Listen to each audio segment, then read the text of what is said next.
CBN, Café com Política. Bruno Silva, cientista político, aqui para o nosso cafezinho. Bom dia.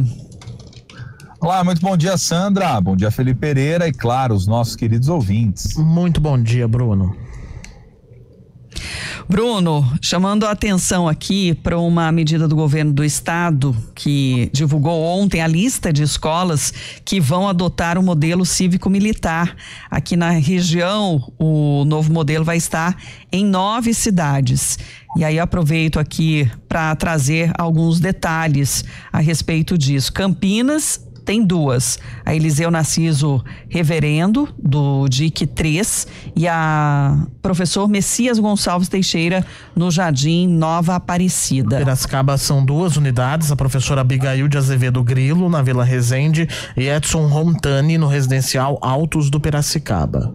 Em Limeira vai ter uma unidade, a Escola Maria Gertrudes Cardoso Rebelo, é a mesma situação também das outras cidades. Em Nova Odessa vai ser na Escola Professora Silvânia Aparecida Santos, em Socorro na Escola Narciso Pieroni, e a Escola Dr. Paulo de Almeida Nogueira de Cosmópolis vai adotar o modelo. Mojimirim também vai ser na Escola São Judas Tadeu, em Sumaré na Escola Marinalva Jimenez Colossal da Cunha, e para fechar a Escola Iaçu Sasaki em Hortolândia. As escolas vão seguir o currículo paulista definido pela Secretaria da Educação. De acordo com o projeto de lei, as atividades extracurriculares desses colégios serão de responsabilidade dos militares e devem ser formuladas por colaboração da Secretaria da Educação com a Secretaria de Segurança Pública. E aí, segundo o texto, essas atividades devem seguir valores cidadãos, como civismo, dedicação, excelência, honestidade, respeito e habilidades que preparem o aluno para o exercício consciente da cidadania. Cabe ao Estado apoiar financeiramente a execução e a implementação do programa. E aí tem consultas públicas também para ouvir toda a comunidade escolar, e aí é que eu peço atenção e para análise também sua, Bruno. Vamos lá, gente, né? Eu acho que eu já falei reiteradas vezes já em vários espaços sobre isso e vou falar uma vez mais, né? Para mim, no fundo, tudo isso, a despeito das questões ideológicas envolvendo a educação, a despeito do próprio desejo, né? Que possa haver por parte, às vezes, das famílias de maneira legítima em querer ter uma escola que funcione de modo, às vezes, mais organizado, que dê mais segurança e tudo mais. Isso faz parte, né, do drama que a gente vive na educação no país como um todo. O ponto para mim é o seguinte: Tarcísio de Freitas deseja, e rapidamente, não vou dizer desesperadamente, mas deseja o quanto antes ter algum tipo de marca para a educação, que é um tema onde ele só tem deslizado desde que assumiu o governo do estado. Então essa é a grande verdade, né? Não é à toa, por exemplo, que na última semana a gente viu toda a movimentação por parte do professorado, de profissionais da educação, como na capital, já no sentido de uma tiragem de greve, algo nesse sentido. Por quê, gente? Vamos ser honestos aqui. Educação é uma política pública de caráter universal, assim como a saúde.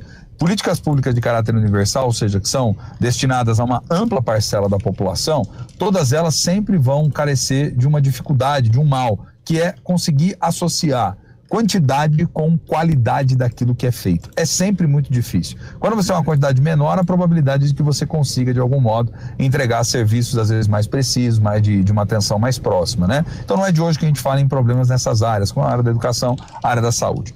Ideologicamente falando, o governo do estado de São Paulo está tentando trazer o modelo que, quando o ex-presidente estava, né, Jair Bolsonaro à frente da presidência, tentou emplacar a nível de governo federal, não emplacou, teve muita resistência, teve muitas dificuldades, muitas dúvidas, inclusive, a respeito do porquê os militares, e ainda mais diante de temas onde nós temos profissionais formados no Brasil para poder discutir esses temas, né? Que é o tema, por exemplo, da cidadania, o tema do civismo, o tema de outros tantos assuntos importantes, mas que, por brigas ideológicas, por motivações ideológicas, muitas das vezes, acaba se perdendo, e o foco principal, que seria o educar para a cidadania de forma responsável, se perde no meio dessa história toda, ou às vezes é trazido como uma espécie de desculpa para poder, na verdade, legitimar algo que está por trás, que é o quê? Atender há uma demanda que é uma demanda que vem muitas das vezes de profissionais aposentados ou daqueles que estão ainda na ativa, principalmente de parte dos militares, né? Então, o que acontece? Há uma discussão muito grande a respeito disso, porque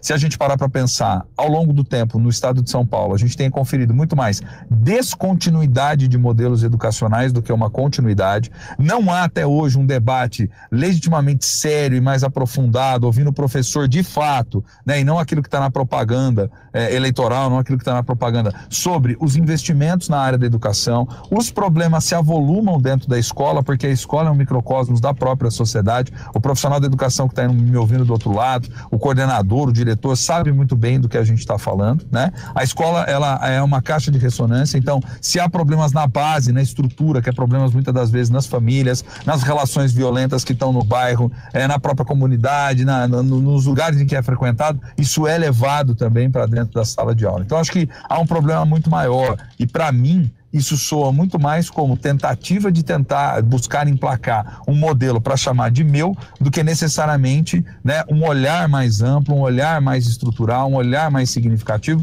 sobre o que de fato está bacana na educação no estado de São Paulo, porque tem pontos positivos, obviamente, e aquilo que é todo problemático que deveria ser reformado a nível geral. Porque isso, no fundo, Sandra, Felipe, queridos ouvintes, é o quê?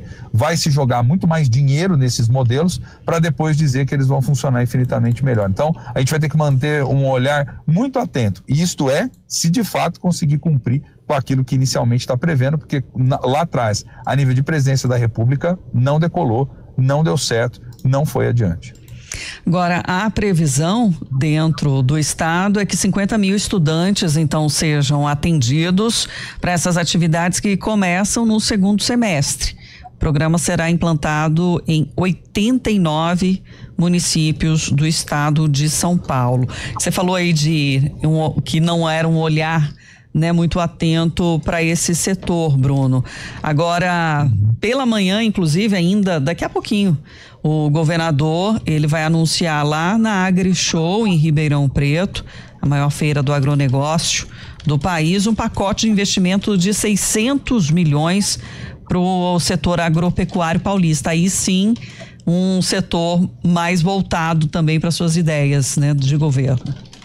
Aí sim um setor cujo olhar do governo está sendo direcionado. E perceba, uma coisa não anula a outra, sob hipótese alguma, tá certo, né? O agronegócio é um setor importante, ele é significativo no estado, o governo tem que dar a sua devida importância à valorização. Mas eu particularmente acho, né, que em contraponto a isso, a educação, há muito mais uma discussão ideológica do que uma discussão programática, do que uma discussão efetiva, olhando para essas escolas, né? A gente sabe que nos últimos anos, muitos investimentos também chegaram, melhoraram as condições, tinha escolas que estavam caindo aos pedaços, algumas delas foram reformadas, outras em que ainda esse problema persiste, você não tem, por exemplo, um sistema de ar-condicionado adequado, você não tem professor com carreira valorizada, tem professor que às vezes para poder passar o mês tem que pegar aula em várias escolas, fica de lá para cá, não tem uma política de permanência. Por exemplo, o Dória lá atrás veio com o modelo que em tese poderia ser bem interessante, mas que na prática às vezes distancia do que é a realidade, uma escola em tempo integral, com o professor dedicado, acompanhando os alunos, vendo ali toda a sua performance, podendo atuar sobre ele. Então o que acontece, Sandra? Lá atrás, se você puxar ainda mais, o modelo das ETECs que foram pensados no estado de São Paulo como uma das grandes soluções para os problemas, que hoje também carecem, muitas delas, dos mesmos males. Então, para mim, o que incomoda mais é o fato de que entra governo, sai governo, cada um quer uma marca para si, para poder chamar o filho de seu, e a política pública de caráter mais estrutural vai sendo deixada ao relento, né? É esse que para mim é o maior problema, e aí também não é só do governo do estado de São Paulo, é a nível nacional, é a nível de Brasil como um todo, né? Bruno Silva, obrigada e até amanhã. Te agradeço, gente. Um abraço, Sandra, um abraço, Felipe Pereira, um abraço aos nossos queridos ouvintes, e só um último comentário, adorei a paleta aí, bandeira da França, hein? Azul marinho, branco e vermelho de vocês, adorei, hein? Arrasou no look. Abraço, gente, um bom dia. Até, Bruno. E assim a gente também se despede aqui do CBN Campinas, agradecendo a nossa audiência, os ouvintes também que mandaram mensagens no nosso WhatsApp, no nosso YouTube, dizendo que amanhã estaremos aqui a partir das 9 horas da manhã. Felipe Pereira um pouco mais cedo. É isso, a partir das 6 da manhã tô aqui trazendo as notícias para vocês da nossa região e torcendo por um dia melhor no trânsito. Obrigada, gente, ótima terça, até amanhã. CBN Campinas. Oferecimento Recap, Sindicato dos Postos de Combustíveis. Superflex Pneus, feitos para os desafios extremos da indústria. Acesse superflexpneus.com.br. Colégio Rio Branco, Campinas. Muito além da sala de aula. Produtora Páprica Filmes. Há 21 anos.